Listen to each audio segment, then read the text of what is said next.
I'm gonna have Coach have the opening statement. We just finished up the Clearwater Invitational and had a great ending against Duke where overcame a 4-0 deficit to win 5-4. 11 games in 11 days is tough to do. We had some highlights, we had a handful of lowlights. We got to be able to figure out how to piece it together, but the biggest takeaway from this is we got to have some players that need to step up. We had opportunities to be able to win majority of our games, and sometimes it comes down to the right person in the lineup at the right time. In the situation, like you can't hit a 3-run home run without anybody on base, but we gotta be tough and we gotta grind because this season is a marathon, not a sprint. Coach, last year Kaylee had a bit of a rough season. She comes out really hot, swinging the bat really well to start the season. What was that development like, or do you think she's just seeing the ball really well right now? I think it's a couple things. I think it's her senior year, so she knows that it's the end of the rope. So mentally, she's really focused and she's really bought in. She has a great relationship with Jake Epstein and understands her swing a little bit more. But when she's doing really well, she turns the lineup over. She gets on base any way she can. It's either hit by pitch, it's drawing walks. When she stays within herself doing that, that's when she's really effective, and that's what she's doing right now. In that same vein, talk about Kaylee. Let's talk about the outfield. It's a bit of a question mark with how they've been hitting, especially with Emma Jackson. What have you been seeing with that outfield so far this season? Yeah, and I've almost played everybody, trying to figure out what is the best three combination. I know Kaylee has unbelievable range in center field, but where can we have some support on either side? Sid Forrester's seen the ball really well, especially for a freshman, so it's kind of hide her out here in right field for a little bit and get her a couple times through the lineup and then make some defensive changes. But yeah, we need someone to be able to step up and win that left field position that can provide some offense. And we have a lot of options, and they've had a lot of opportunity. Let's get some consistency out of that position. Speaking of freshmen, can you kind of talk about the weekend and the week that Abby Carr has had? It seems like she hasn't needed much time to adjust to the collegiate level. Yeah, Abby Carr and Sid Forrester, I think, are playing extremely well for two freshmen. Abby Carr is fun to coach. She's very, very carefree, extremely competitive, as you saw in that Duke game. I mean, ice in her veins, like no pressure whatsoever, and she just does what the game's asked her to do. She's extremely confident, and we're going to have to rely heavily on her. I think what's really neat from a game management standpoint is having her in that DP position and being able to pitch her out of the DP position, because then I'm able to make some defensive changes with like a Sid Forrester through that flex position that I can keep Sid in the lineup and not have to substitute for her and just work through that flex. So gives us a lot more flexibility.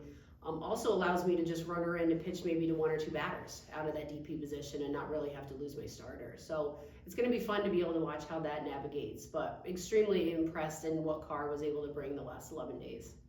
You mentioned the schedule pretty tightly packed to start the year. What kind of opportunities and challenges does having those 5 games and 3-day opportunities present? It's tough. It really is tough. And a lot of these tournaments, these two in particular, I have no control over who we're playing. So it has its peaks and it has its valleys, obviously. This last tournament, the ESPN Shriners, is a really, really tough tournament. And you look at all the teams that participated, extremely competitive and a lot of upsets around the country. But what it does is it exposes us right away. And we're very young, we're very inexperienced in the lineup, but it's exposing them to the speed that they have to play, the intensity they have to play. And we showed it at times. Like, we played very well against UCLA. We had our opportunities, we just couldn't close the game. I thought McCann threw very well against Oregon in opening weekend, and I challenged her against FAU. I said, it's about time that you step up and put the team on your shoulders and take us where we need to go. Stop looking to the bullpen for someone to come in and save you. Like, this is your game, and for her to go out and throw a complete game, it shows that she knows she can do it, and we have to be able to rely on her. Coach, Sanaya Hill had a bit of injuries last year. She's come in and started 5 games for you. What have you been saying with Sanaya? She's an electric player. A lot of enthusiasm, a lot of energy. She's one of those that you hate to play against her, but you love that she's on your team. She's fun to be around, and it's going to be neat with her and Addie Waite still battling out third base, how to be able to get both of them in the lineup. And like you said, like, left field's wide open. So maybe one of them is going to find their way into left field that we can have both of them in the lineup. But she's just one of those kids that she can spark a team just based on her base running and how aggressive that she plays.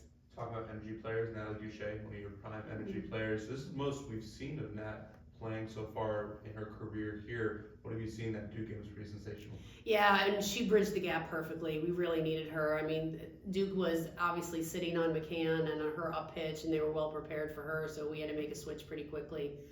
Also, McCann coming off of a complete game the night before, really tough turnaround, playing a 9 a.m. game. But Touche bridged that gap. I mean, she did it perfectly. She keeps the ball in the zone. She throws 3 different speeds. It was a perfect setup for Carr to be able to come in, and that's what we're going to need. We're going to need someone who can be a middle reliever to be able to eat up some innings so we can get to Carr later on in the game.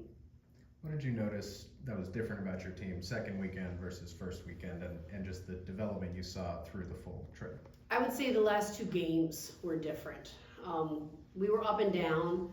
I don't think that we put our best effort forward every single game.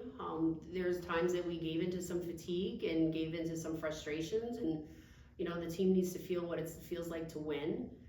I was glad to see in that first weekend that we won the doubleheader on Saturday, but didn't respond well on Sunday. And then the midweek loss to UCF was extremely disappointing. Was very disappointed in the performance that we had and what we showcased on the field. But I think from that point forward, we competed. We gave ourselves opportunities to be in the game, and that's all you can ask of your team.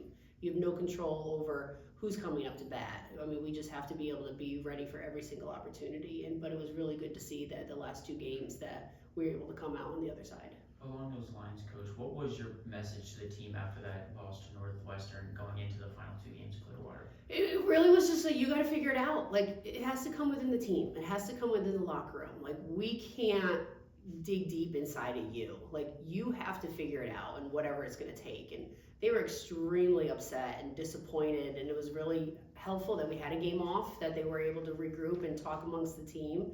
But I challenged the upperclassmen, like, someone has to lead us.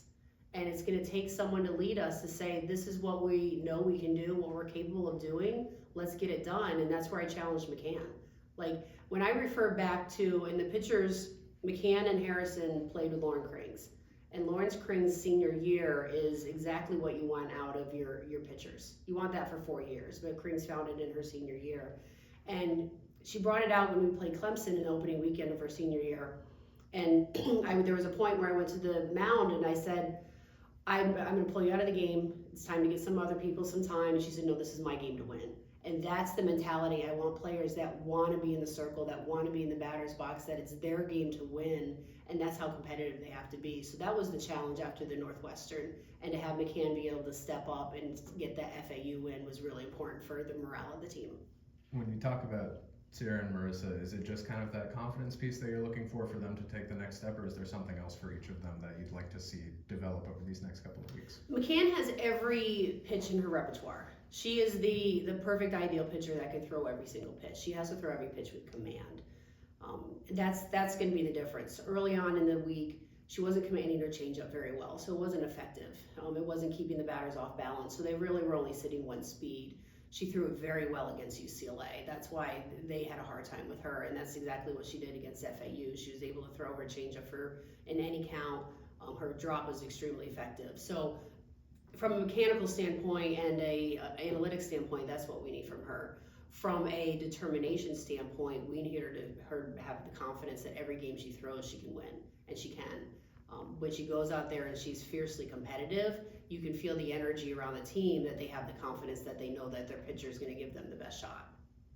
Coach, let's talk about Fania. She's your new starting catcher and supposed to be a leader on this team, being a junior, right? This upperclassman. The stats aren't there for her right now. What are you seeing? What is she not seeing?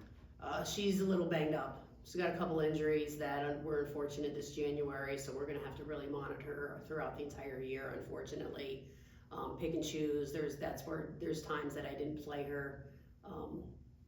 One of the early Saturday games, and I pulled her a couple times just because to be able to monitor her volume that we can keep her all throughout the entire year. So playing around with that, and then also trying to figure out some hitting mechanics that don't enable her to feel as much pain as that she's in. Yeah, Madison Upgrove is looking like one of your starting infielders consistently. She's playing really well in this following year. What have you been seeing that she's been playing really well? Defensively, very consistent. She's doing a really good job in anchoring the infield, and she understands the system now. That's the difference between last year and this year. She's extremely confident in what we're trying to do and what shifts that we're in. Offensively, she's surrounded by great hitters, and I think that's the difference. She's not trying to do too much. She's letting the game come to her, and whatever the pitch dictates, that she's just putting a good swing on a good pitch and not trying to do too much. With Fania and the injury stuff, when your backups at a key position like catcher are inexperienced, how do you weigh, getting enough volume out of Fania versus trying to get experience for those younger kids in case they need to take a bigger role later on? Yeah, and that's the toughest thing. It's obviously communicating with our athletic training staff on where she's at. It's knowing what we have coming up. And it's just hoping that our offense can give some run support so then I can make some of those adjustments and that we can sacrifice a little bit of experience to be able to get some of those younger players in. It's tough because when the game's on the line, you want your best players in the lineup. But then sometimes you have to look a little bit more long term on, is this game the one thing that matters the most right now, or is it going to be a game in May? Let's talk about Sierra. She's averaging like 2 strikeouts to every walk. What are you doing to have her find the zone a little bit more right now? She's a little sporadic. Yeah, and the hitters are doing a really good job in making adjustments. They're taking away her best pitch. So we got to work on what her second and her third best pitch is to be able to command that. That's what you're seeing there. When a pitcher gets her best pitch taken away because of the adjustments that they're making, they lose a little bit of confidence on how am I going to get the batters out with my best one taken gone. So those are the adjustments that we're going to make this week before we head down to McNeese. Leadership is one of those things that I'm trying to ask a lot about this year. Now, when we first talked, you said everyone could be a leader on this team. Right now, you might need to rely on your upperclassmen. Who are you calling up on right now? I'm challenging Harrison. I'm challenging McCann big time. I've challenged Kaylee Langer, one of our upperclassmen.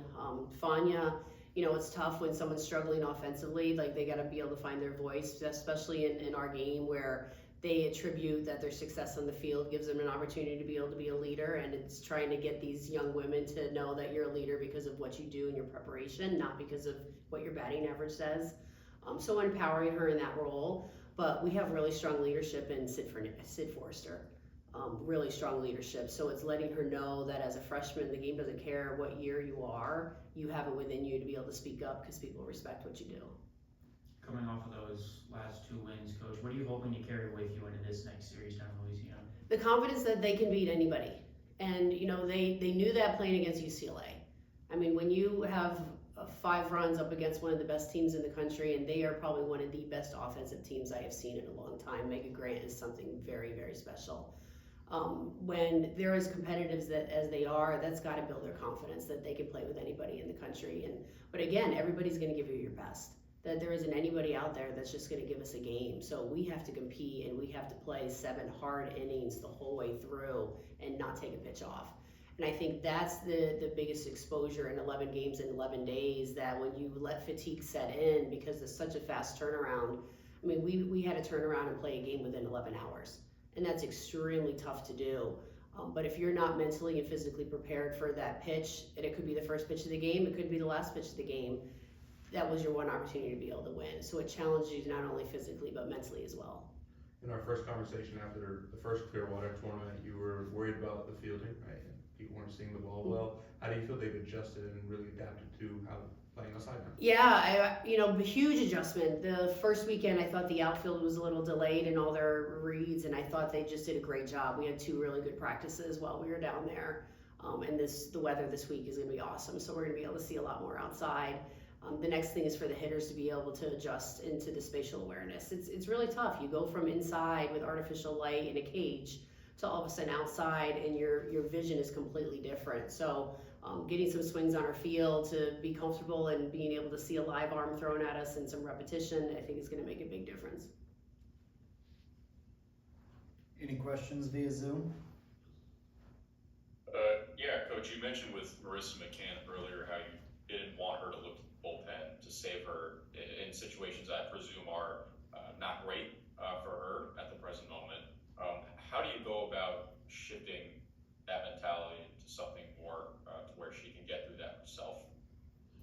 Just continue to challenge her. Just let her know, like, it doesn't matter that we're 3 times through the lineup, like, you're good enough. You have so many pitches that we could go 1 time through the lineup and live primarily on a rise ball. The next time we could live on our drop ball. We can keep them off balance with her changeup. So it's just trusting what she does and how she does it and just staying competitive doing it. When she starts to doubt what she's doing and hypothetically be intimidated by a hitter or a situation or is worried about missing, then she loses her movements and she worries just about placing the ball in the perfect location, and then she's not as effective. So it's just trusting that she's got good enough stuff to get easy contact or swings and misses.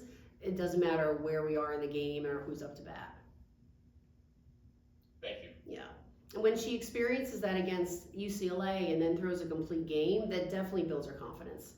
Going out against Duke, I think it was too fast of a turnaround in terms of the recovery to expect her to do what we needed her to do. Any other questions? Cool. Awesome. Thank you. Thank you. Thanks, coach.